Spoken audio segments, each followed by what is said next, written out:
va sortir l'îlot amont de la forme de Bassins. Il y a les remorqueurs qui viennent de rentrer et de se connecter sur le caisson. Donc là maintenant on est quasiment prêt et on attend que la marée monte. On surveille la marée pour voir si elle n'est pas un peu en avance pour sortir au moment de l'étale de marée. On a décidé aussi de conserver les deux remorqueurs de même puissance, 90 tonnes, pas en dessous, parce qu'on s'est rendu compte que pour le troisième caisson en lambase qu'on va faire mercredi prochain, c'est une pièce qui n'est pas très facile à contrôler dans le courant de la Garonne et on a bien besoin de toute cette puissance-là pour la contrôler.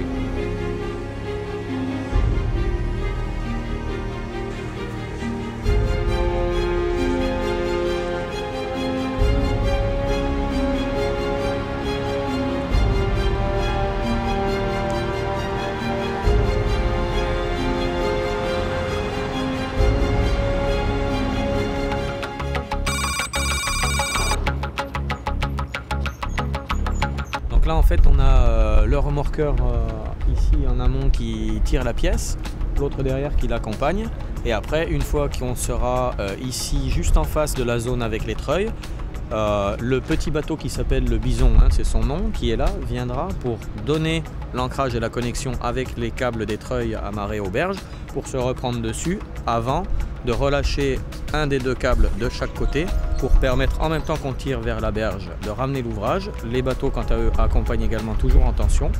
Après le système de SAG viendra quant à lui avec nos équipes puisqu'on sera monté dessus à ce moment-là, fermer les SAG pour après laisser la pièce s'immerger etc. Jusqu'au pied, en pied de lit de Garonne.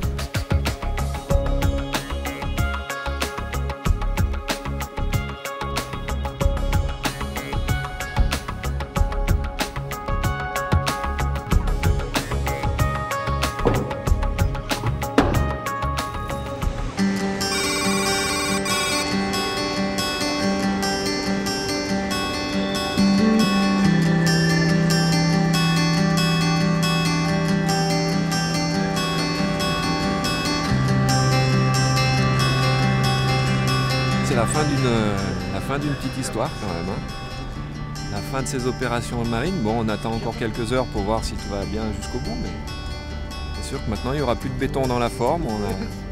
C'est une étape de franchie.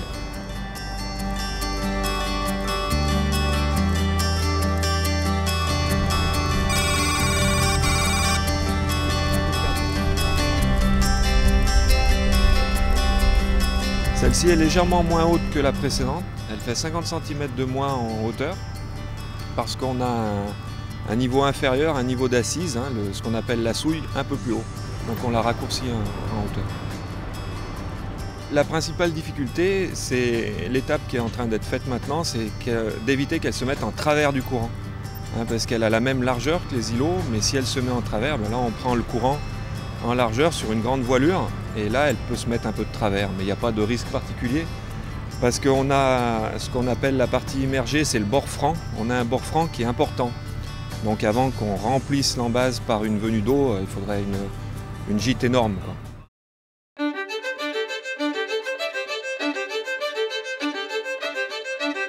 Ça y est, on a fini les fondations. L'étape bassin c'est terminé, l'échouage est complètement fini et maintenant toutes les fondations du pont sont en place et on va attaquer vraiment la partie où on maîtrise vraiment le béton.